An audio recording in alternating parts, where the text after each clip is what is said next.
Irish filmmaker Damian McCarthy sort of blew my mind with his debut film Caveat, a slow burn ghost story overflowing with atmosphere, brilliantly crafted scares, and a story that seemed simple at first, but that has an immense depth that forced me to engage with that movie in a way that I don't often feel as compelled to do as I did there. He followed Caveat up with Oddity 4 years later, telling the story of a blind medium looking to find the truth about what happened to her sister while she was alone in an isolated countryside house. Oddity, like Caveat, is a slow burn ghost story, and while the two have a pretty major plot element in common that may make Oddity feel a little repetitive if you watch it soon after seeing Caveat, the two films actually wind up feeling very different.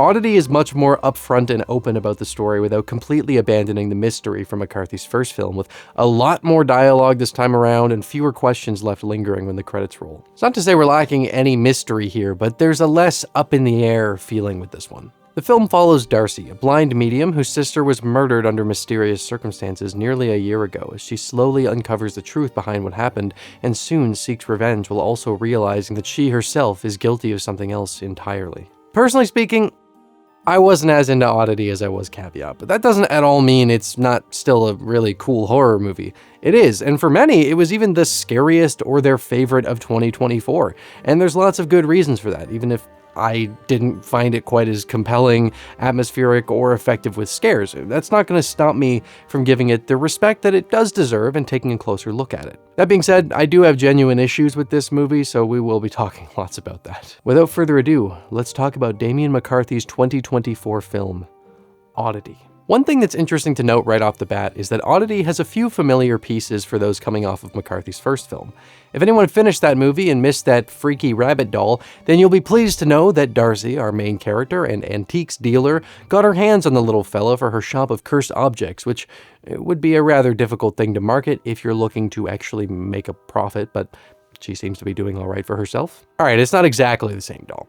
I'm not sure if it's a different piece or if it was just modified from the one that we saw in Caveat, but it's a nice nod nonetheless. While it's a cool touch, the thing that intrigued me the most is that we have a character here named Declan Barrett, sharing a last name with Mo and Olga from Caveat. It's possible that this is meant to be an indication that the two movies do indeed take place in a shared universe, but I'm not entirely convinced because Jonathan French, who played Isaac in Caveat, now has the role of Declan Barrett.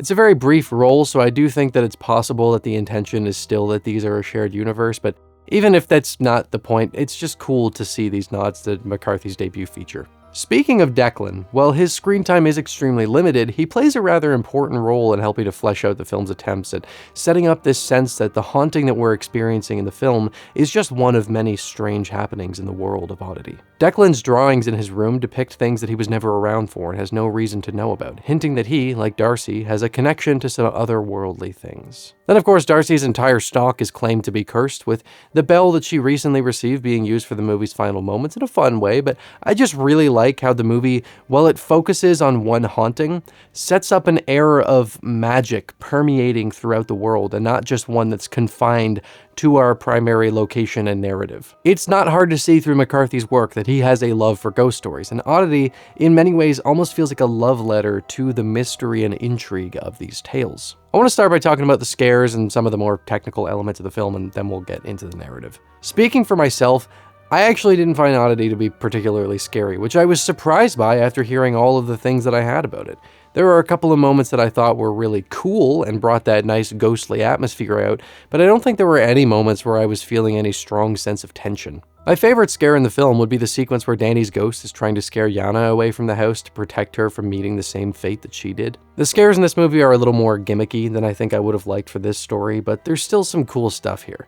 The big thing that I love so much about this scene is that the dynamic between Danny and Yana is not one where you'd expect to find compassion, since Danny's husband was cheating on her with Yana before her death, and yet Danny still finds it in herself to try and protect her. I do wonder if her ghost is even aware that that was going on, but I like to think that she was because it adds a nice dimension to Danny's character, and I want that to be as fleshed out as it can since we don't really spend much time with her. Seeing her pull what could easily be considered a somewhat corny jump scare actually becomes rather interesting when you take into account that her entire goal here is to get Yana to leave.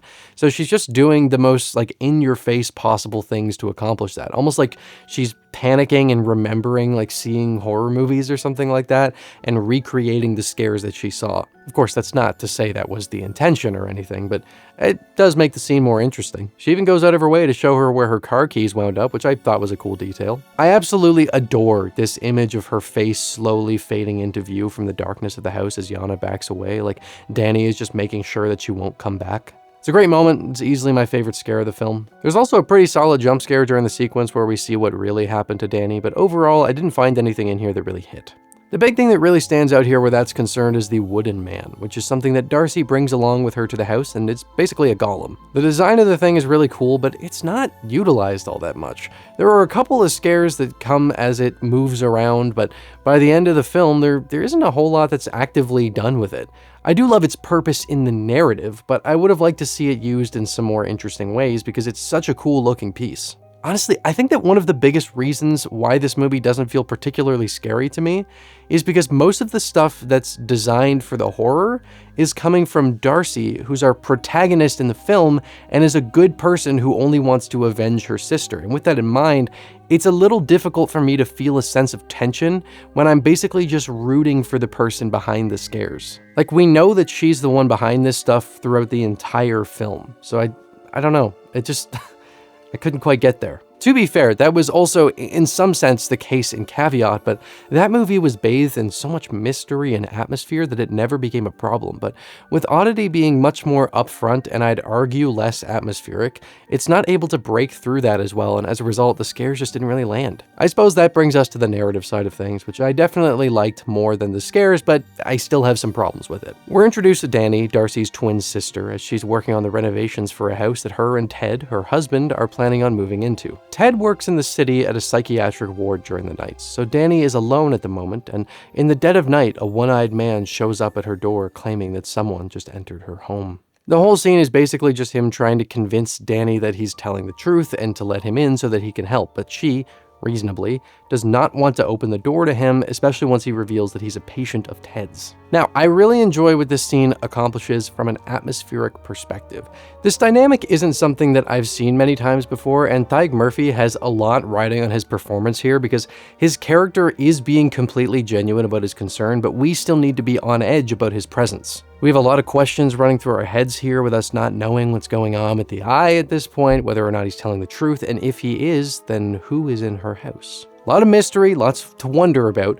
The problem that I have with this sequence is that for whatever reason, Olin doesn't explicitly explain what it is that made him come out here tonight, and there's really no reason for him not to. We learn much later on in the film that Olin overheard Ted and an orderly at the hospital plotting to murder Danny, and so when he was discharged, he went out to the house to try and warn her and stop this from happening. It's entirely understandable why he wouldn't want to lead with saying that he was a patient at the hospital, as this would make Danny less likely to listen to what he has to say, but he reveals this to her very quickly, and after that, it doesn't make sense anymore. Like, you've already said it, just tell her what happened. It gives a sort of contrived feeling to the scene once you've learned why he was really there, and I think that it would have been a good idea to have him commit to not revealing that he was a patient of Ted's, and instead just come up with something else, like maybe saying that he worked at the hospital there, just whatever he could come up with that would make her more likely to believe him. But then, even in that case, it still doesn't make sense why he wouldn't outright explain what he heard.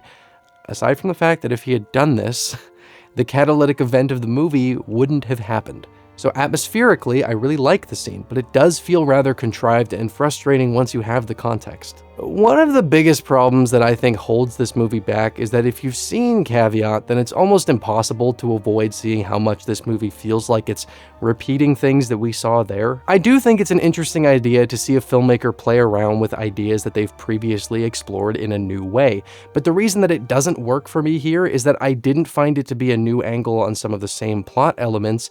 It was almost across the board, to me, just less interesting versions of what we've already seen from him. The most obvious one is the big twist of the movie, where it's revealed that Olin did not kill Danny, and that it was in fact the orderly from the hospital who was sent by Ted to do it, which very closely reflects the plot from Caveat, except this time around, it's not the main character who did it. Then we have the similarities in Olin and Isaac's attempts to warn the people who are set to be killed, which is something that's saved in both movies for later on in the story as a sort of reveal when we're initially meant to believe that they were responsible for these deaths. It can make things feel somewhat repetitive. I'll stop talking about Caveat now because I already made a video about that, but I just wanted to bring those things up because it was something that had a genuine impact on my experience with Oddity. In terms of that twist, that Olin Boole did not, as was originally thought, kill Danny, I like the detail that Olin is not in jail, implying that there wasn't enough evidence for him to be convicted of it, but that him being there on that night was enough for the court of public opinion to make its ruling. He's probably the most interesting character of the whole movie, honestly, with his backstory of having lost his eye at the hands of a deranged mother whom he killed as she attempted to take the other eye,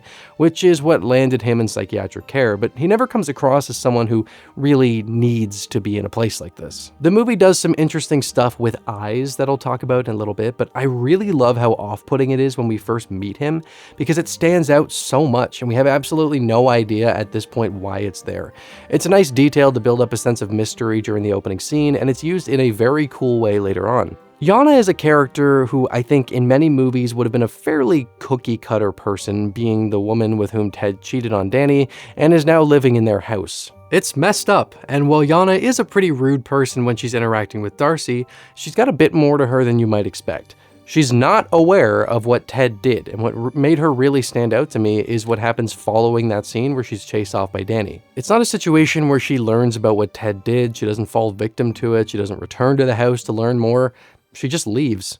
Like, full stop, fucks off from the house and leaves Ted a voicemail saying that she doesn't want anything to do with him anymore. He's never around and he leaves her alone too often and she's freaked out by what's going on, and she gets out of this all without facing harm because she made a smart decision after what happened. I find her unlikable, but she's unlikable while being a more dimensional character than maybe assumed of her archetype. Got a solid head on her shoulders and makes a rare, super smart decision, and I like the way they handled her talking about Danny.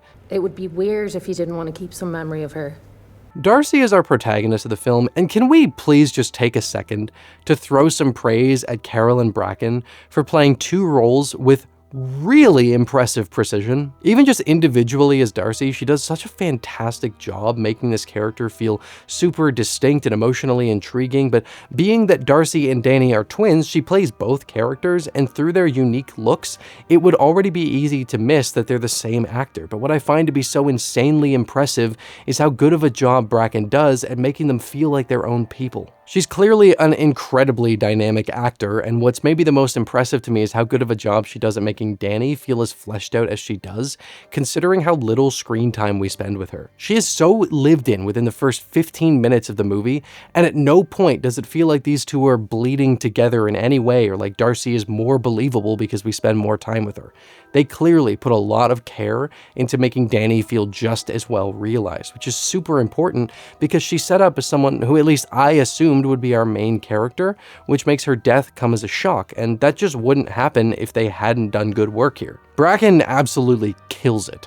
Danny has this kind of sweet, bubbly, but still mature feel to her. Like, she just really seems like a pleasant person to be around, which makes her fate all the more upsetting. Darcy is not nearly as bubbly, but given that her sister was brutally murdered less than a year ago, it's fair. She's a rather mysterious character, coming with the territory of being a medium, but she's such an effective lead with some really interesting emotional complexity that makes her stand out. I enjoyed her pursuit of vengeance and the strange aura around her, but for me, the thing that really makes Darcy such a great character is the internal struggle that she has once she realizes that she was wrong about who killed Danny, and that caused her to murder not only an innocent man, but the one who had actually attempted to save her sister's life. When Olin Boole was suspected of being the one behind the murder, Darcy used the wooden golem and tasked it with killing him at the halfway home that he went to after being released from the psych ward. While we don't actually see the golem here, I think that given the method of attack with it basically just crushing his head, it's safe to say that the golem was the one behind this, since we see it beginning to do the same thing with Ivan towards the end.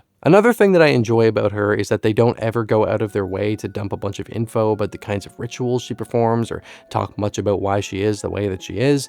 They just let the character exist and behave how she will, and you can tell that there's a cool history to Darcy without ever feeling like we're missing out on the movie by not having access to it. There's one thing that I want to theorize about a bit, and that's the ritual that she performs with the golem that's interrupted by Yana coming up and removing things from its head. Darcy spends a fair amount of time sitting silently while the golem hangs out, and I got kind of curious about what exactly it was that she was doing in these moments and why these items in particular were there. So inside of the golem's head, Yana pulls what looks to be some of Darcy's hair, 2 photographs, both showing Darcy and Danny, with one of them as children and the other as adults, a vial filled with blood, and a tooth. And while she's pulling these out, we can even see Darcy rubbing the back of her head like she's feeling them being removed. Once they're all gone, Darcy is suddenly standing straight up and yelling at Yana to replace them. Put them back! I have a theory about what's going on here. At this point of the film, Darcy is not attempting to have the golem attack anyone. That's saved for later on.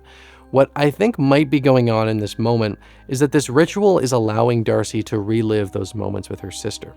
I think that the blood, the tooth, and the hair are all hers and are basically part of a deal that she has to make, giving parts of herself to place her being into the memories that she provides in the other slots. She's able to relive the childlike innocence and wonder of being with her sister, and she's also able to enjoy a more matured relationship through the other photo. This could also be a place where perhaps Danny's spirit has access to, but that wouldn't help Darcy learn the truth of who her killer was, since the murderer was wearing a mask and could have been anyone to Danny. I don't think that this particular ritual had anything to do with learning about Ivan, as that comes later, and she doesn't seem shaken enough at this point to have had the realization that Ted murdered her sister. That comes later when she gets her hand on what I'm assuming is Ted's wedding ring, which he's removed since Danny's death, and as we know, she's able to feel all of the emotional history behind things, which is how she was able to read the truth of Olin by having his fake eye. It's gonna bring me to Ted, who is one of the most narcissistic villains you could possibly imagine. Throughout the film, there's this sense that he feels like he's always right about everything and looks down on those who don't see things the way that he does. Now, to be entirely fair, I don't think it's a damning character trait for him not to believe the things that Darcy says about all of the cursed objects. Also, to be fair, even if I'm not sure what I believe in that regard one way or another, I'm not confident enough in any disbelief to touch a cursed object or play with a Ouija board, so do with that what you will. I kind of wish they'd gone even further with this character trait, like having him deny when he gets hit with a checkmate and tries to come up with some excuse for why actually no, because hubba-da-bubba-da. I think that would have been fun. One of the funniest moments to me comes when Yana shows him a freaky photograph that was taken the night prior, which looks to show the spirit of Danny in it. And Ted is so completely closed off to even acknowledging the possibility of this that he says it must have been double exposure on a digital camera. For anyone who's not aware of what this is and why this makes no sense, double exposure is basically when 2 frames are superimposed over each other. It can look pretty damn cool. And on a film camera, this could be something that could actually happen accidentally if the same frame was exposed twice. But this is technologically impossible on a digital camera without intentionally choosing some double exposure effect or by doing it in post. He's so in denial of the supernatural that he's using an excuse that is physically and technologically impossible and decides that he can buy that more easily. That or he just knows nothing about how cameras work. It's probably that one. I also love this detail early on where Darcy is telling him that he needs to open his mind, and as she says it, he closes the head of a skull in her shop. Some cool visual storytelling there. So yes, it's revealed when Darcy gets a hold of the ring that Ted ordered Ivan to kill Danny, and why, you may ask? Well, this truly is one of the most narcissistic motivations that I've ever heard. Ted thought that Danny was so completely in love with him, so unconditionally head over heels, that she would never, in her life, be able to get over him. And so he thought that murdering her was the only option once he met Yana. Like, he sees it as a mercy killing, basically. Not only that, but he knew that he wouldn't be able to keep the house, so yeah, murder is really the only option. Truly unhinged thinking, honestly, to the point where I do wish they'd done more with his character from that perspective throughout the rest of the film, because the switch to hearing that come out of his mouth felt kind of jarring. He comes off as somewhat soft, albeit judgy, and this is just such a wild turn of head. Alright, just before we get into the ending of the film, let's talk about eyes and what they mean here. I didn't find that figuring out the symbolism helped me get some underlying story like what happened with the circles and caveat, although it's entirely possible I've missed something, but I do like how this helps to tie the story together and it adds a bit to Ivan's character. Eyes are important with Olin, since he's missing one, Darcy, since she's blind, the Golem with its blank eyes, and Ivan because of how it ties into something from his past, and also because of the customization he did with the mask that he donned while killing Danny. I think that the way that vision and eyes are handled in this movie is tied into people's experience with the darkness of humanity and the mysticism around it. Ivan says that the blind nun he knew as a kid told them that she went blind after God showed her what hell looked like.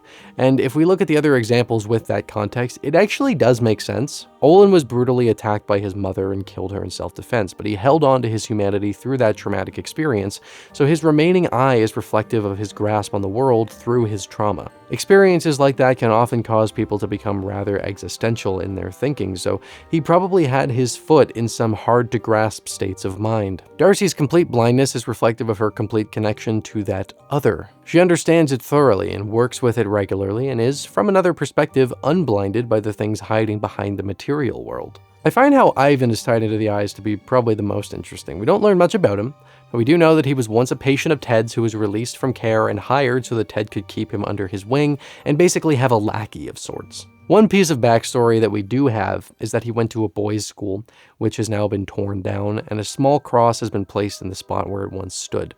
Once a year, he makes a trip out there to break the cross, so we're meant to think there that the school was probably abusive towards the children, and that's part of why Ivan ended up the way that he did. I don't buy it though.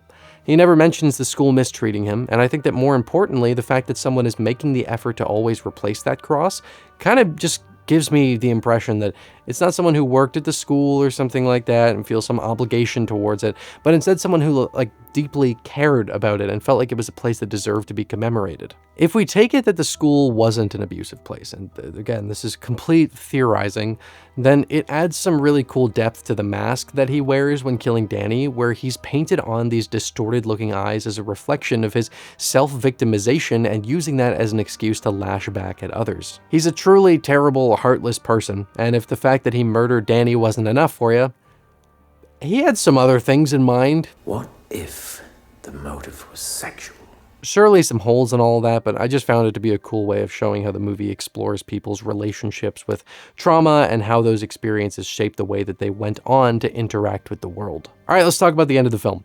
There are elements of this that I think are really great, but it's also where my issues with the movie really start to hold it back from landing for me. First of all, the threat that Darcy makes to Ted of him losing everything, the house and Yana and all that, would certainly be cathartic for her, but at least personally speaking, I didn't find that Ted had been fleshed out enough as a character by this point for that to really feel like an exciting idea. He's kind of been a little bland up to the reveal, so I didn't have much emotional stock in him losing everything that he tried to work for, especially since the threat comes right after the movie lays out the whole reveal for us, so it hasn't really had time to settle in properly before they're trying to set up the payoff. I feel like it needed more time to marinate, more that needed to be put in there. What? More that there needed to be more what? More that there needed to be more work put into. What the fuck? Was I drunk when I was writing this script? I feel like it needed more time to marinate, and there needed to be more work put into his character in order for this to land. Also, in all honesty, I find both of the villains in the film a little cartoonish, particularly Ivan, who just seems like a caricature, so I personally had a hard time getting invested. On the plus side, it's here where I think Darcy's most interesting emotional beats of the story come. Ted basically sets up this trick to have her fall through a trap door in the house by placing a phone on the other side of it and saying she needs to answer it when it rings, and she does ultimately fall through. The thing is, though, I think that she was entirely aware that something was going to happen to her here. Maybe not at that exact moment, maybe not in that exact way, but one thing that's important to talk about is that while she's learned the truth of what happened to her sister, she also learned that she murdered the man who tried to save her, and she even says out loud that she knows she's going to pay for that. I dragged him from his bed and I killed him. I don't think she was expecting to live out the night, and the way that she pauses and stands for a moment before going forward indicates that she was on edge at the possibility of this being the moment when that penance would come. Darcy really is a great character, and I love that in her final moments she's accepting that she made a massive mistake and has to pay the price for that, but also that she's not willing to go out before she's managed to avenge her sister properly, which she gets the chance to do when Ivan comes to check on her at Ted's request. And the golem that's been lurking completely still throughout the film finally awakens and we get a chase sequence with it. I know I'm in the minority with how I feel about this movie, but I just didn't find it to be a particularly satisfying use of the thing. I'm not sure what would have made it work more for me, but I never felt any sort of menace or fear, especially, again, because we're rooting for this thing to kill him. Like, we're on its side. And then, on the other hand, Ivan was kind of too cartoonish for me to feel scared by him. I don't know. I do love how we get this sequence with Darcy where it feels like she's leaving the material world. All of the cosmic mystique inside of her is brimming out as she uses her final moments to try and avenge her sister, seeing her as she dies. Ivan is ultimately not killed here as Darcy dies before the golem can do what it was going to do, but the movie does leave us with a detail that I really love, as it seems like she had a backup plan that perfectly takes advantage of Ted's biggest character flaw. Well, one of them. He does lose Yana, which is nice to see, and in order to tie up loose ends, he fucking sicks a cannibalistic patient on Ivan after locking him back up and burning the golem, which is rather satisfying to see. I also love the tone of the part where he's talking about burning it. There's this quiet, eerie, after the storm mystery about it that I really clicked with. What I also love is Darcy's backup plan, where she sent the bell from the start of the movie to the house, knowing that Ted's narcissism would not be able to resist ringing what he was told to be a haunted bell that would summon a bellboy just so he could prove that it wasn't real after all. And while I found the design of the ghost here to be kinda goofy, it's still a satisfying way for the story to close off with Ted presumably about to die, as is apparently what happened to the others who rung the bell. Brings back that good sense of a haunted world instead of a haunted house, and while it's maybe not as satisfying as someone as narcissistic as Ted actually having to watch everything he cares about get taken from him, it is nice to know that he's at least going to see his final moments at the hands of something that he judged people for believing in. It seems like most people either felt like this was as good as his first movie or even better, and I'm being 100% honest, I envy those of you who enjoyed it that much. To be clear, I don't hate this movie at all. I don't even think it's bad. I just didn't find myself connecting with it like I'd hoped I would. I found it to be a decent ghost story with some great performances, but it's not really one that stuck with me, and honestly, not one I'm even sure I'll feel an urge to revisit. It's one of those situations where even though I'm clearly not thrilled about the movie, I also didn't want to seem like I'm saying it's bad. I'm fully acknowledging that this time around, it's just a purely personal thing. I think it's well made, and it does have many elements that I enjoyed, but the overall package fell mostly flat for me, and I just didn't find myself wanting to engage with it. I still think that McCarthy's a brilliant filmmaker, and I cannot wait to see what he does next, but even though this has all of the things that should line up with something that I love, it just didn't. Happens every once in a while, sucks when it happens, but it's inevitable. Thanks for watching through to the end. I hope you enjoyed the video enough that you want to see more, and if that's the case, consider subscribing and hitting the notification bell because YouTube can sometimes suck at recommending channels. A huge thank you to my wonderful Patreon supporters and YouTube channel members who are a massive help in allowing me to continue committing as much time as I can to making these videos. If you want to gain access to things like behind the scenes material or gain early access to my videos, consider supporting me on either platform. As always, thank you for stopping by Rocklin Graves.